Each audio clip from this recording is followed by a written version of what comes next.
Now let's check this picture here together. What do you think this audio is going to be about?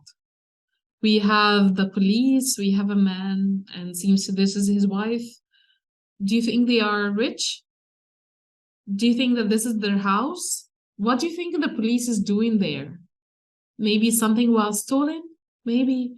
Now let's check together the first part of the news, the radio news here, and let's say what do the pictures show, okay? So let's listen together. Tape script 3.4. Here is the news.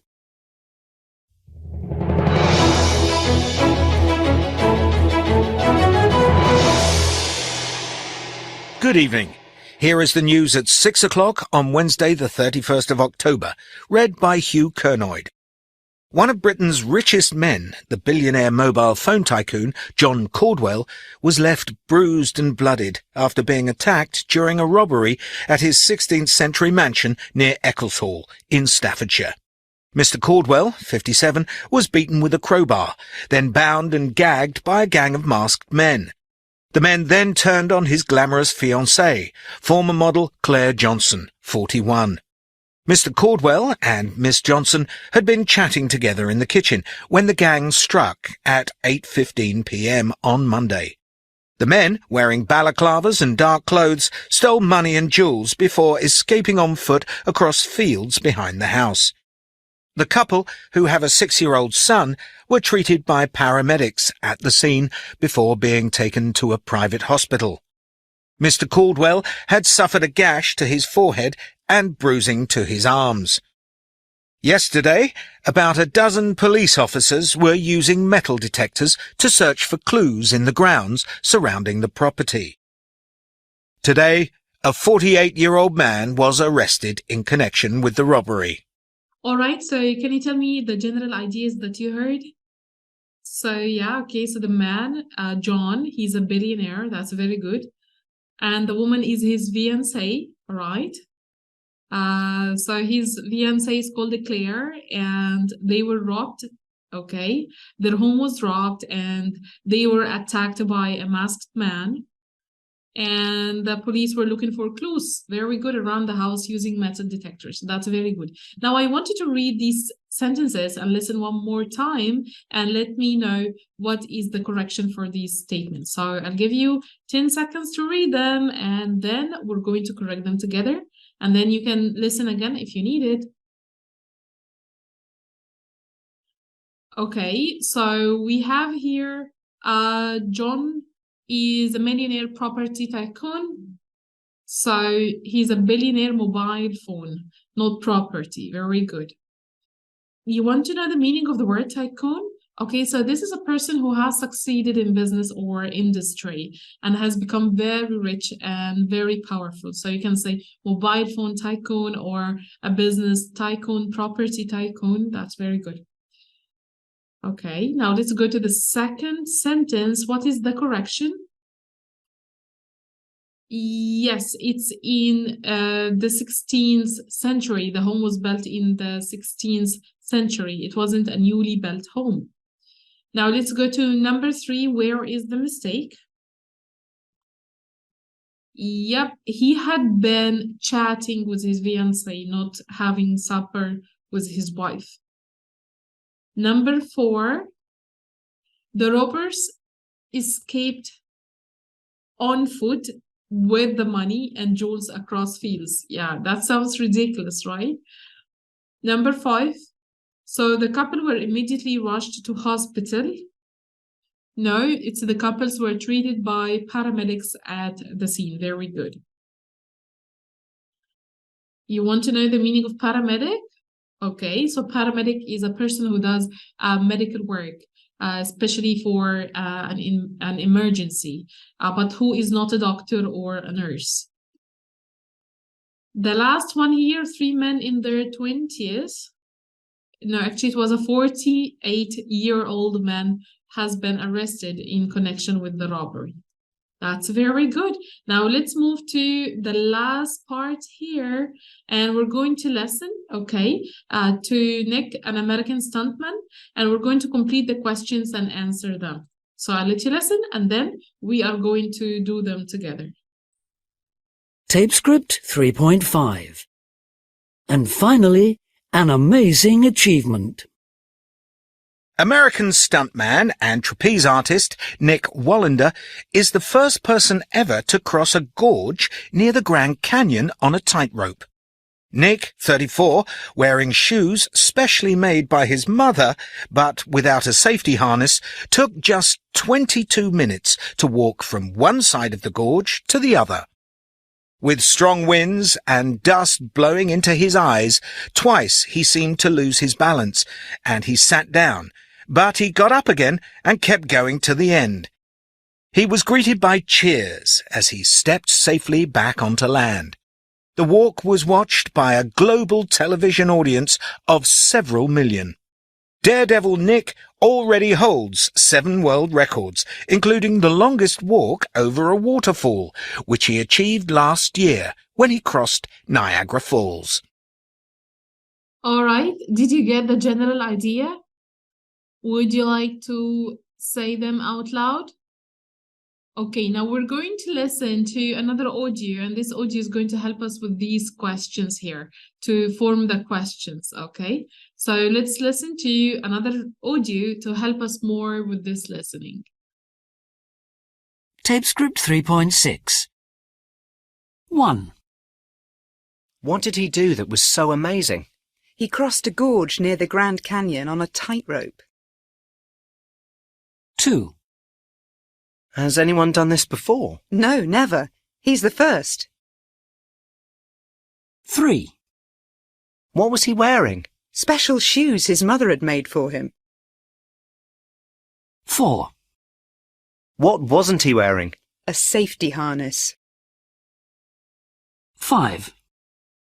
How long did it take? It took him just 22 minutes. 6. What was the weather like? Not good. There were strong winds which created a lot of dust. 7. How many people watched him? There was a global television audience of several million. 8. What did he do the year before? He walked across the Niagara Falls. All right, let's read together these questions here, like in the complete form. Did you take your notes? Let's do them together. Okay, so number 1, what did he do that was so amazing? Very good. What did he do that was so amazing? Number 2, has anyone done this before? Has anyone done this before? Number 3, what was he wearing? What was he wearing? Number 4, what wasn't he wearing? This is very good, the negative. Now, what wasn't he wearing? Number 5, how long did it take? How long did it take? And number 6, what was the weather like? What was the weather like? And number 7, how many people watched him? How many people watched him? Number 8, what did he do the year before? What did he do the year before? That's very good. If you take a look here, you might have some expressions, all right? Like when we give news, so I can tell you, did you hear about? Or if I'm reacting to news, I can say, that's amazing. Or if I'm asking for more information, I can say, how did it happen? So we have here some expressions that we need to match with the headings here. So for example, you're kidding. This could be reacting to news. And then I have, it says here, so which one should it be? So it says here, giving news. Yes, very good. The incredible thing was that giving news. What happened next was, again, giving news, okay? Apparently what happened was giving news, okay? Where did this happen? So this is asking for more information. And when I say really, reacting to news, who called the police? So this is asking for more information. I don't believe it. reacting to news. That's such a shame. Reacting to news. Anyway, in the end, so again, this is giving news. Excellent job. So I want you to read them a couple of times. Imagine that you are in a conversation and you're using them, and say them more than 3 times. Let's listen to get the questions together. Tape script 3.7. 1, Who wrote it? 2, What kind of book is it? 3, What's it about? 4, Where and when is it set? 5, Who are the main characters? 6, Has it been made into a film? 7, How does it end? 8, Would you recommend it? 9, What did the critics say about it? 10. Has it won any awards? Now we have another page here that has some information about books and films, all right? And we usually want to know something or some things about a book before we start reading it. So here are some answers, and we need to write the questions, okay? So for example, Charles Dickens, Agatha Christie, John Graham. So who wrote it? So we can say who wrote it, we can say Charles Dickens. Number 2, what kind of book is it? It's a romance. So yes, let's write it together. What kind of book is it? It's a romance, it's a biography, it's a psychological thriller. Very nice. Number 3, we can have what's it about?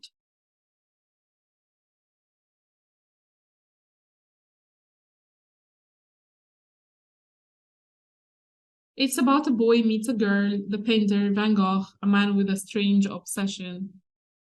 Number 4, where and when is it set, for example? So you can say London in the 19th century. Okay.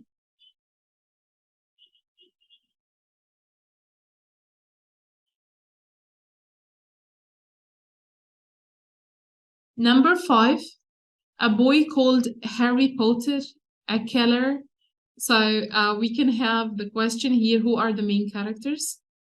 And he's a killer and his psychiatrist. So you can say the question is, who are the main characters?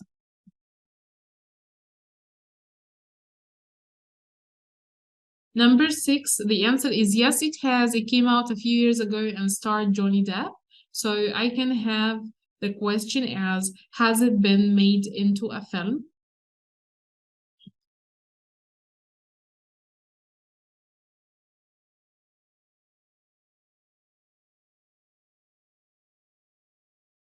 Really tragically, it's frustrating because we don't really know they all live happily ever after. So what we can do here is, how does it end?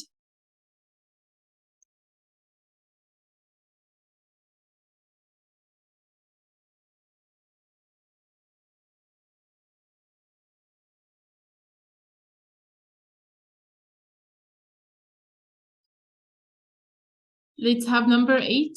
So the answer is yes, I would. I couldn't put it down. It took a while to get into, but then I was hooked. So the question is, what would you recommend it?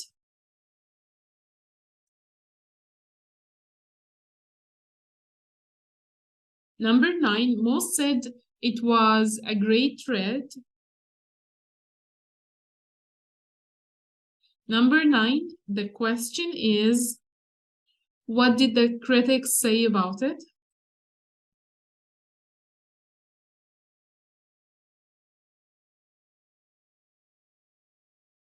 And the last one is, has it won any awards? Very good.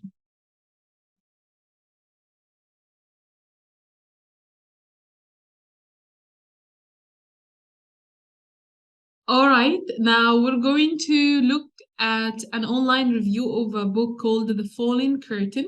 Okay, and you're going to tell me what kind of stories does she write, what words are used to describe them, and has she won any awards? So let's read it together. Let's just have a minute to read it together. You have it here in that page, The Falling Curtain. You can pause the video and start reading. Okay. All right, so Ruth writes crime stories and thrillers. Very good. And words used to describe the stories as spine-chilling, page-turner, haunting, psychological, and sublime. That's very good. Do you remember the meaning of the word page-turner? The word sublime, it means extremely good, beautiful, or enjoyable, like really great. And the word haunting, so it's beautiful but in a sad way, or in a way that you cannot really forget it. And yes, she was awarded an award by the Mystery Writers of America. Excellent job. You're doing really better in the reading now. So let's read together the synopsis. Okay, synopsis, it's like the short description of the content of the book or the film. So here it's a book. So we're going to read the synopsis of 6 of the stories, and we're going to match them with the titles. Okay. Okay, so The Vinegar Mother. Which one should it be? Sometimes mothers are not maternal. They reject their children. Yes, very good. And very good for matching, not for the bad plot or the negative idea here. Number 2, The Double. Which one should it be? Yes, Lisa fears for her life when she meets her exact double. Very good.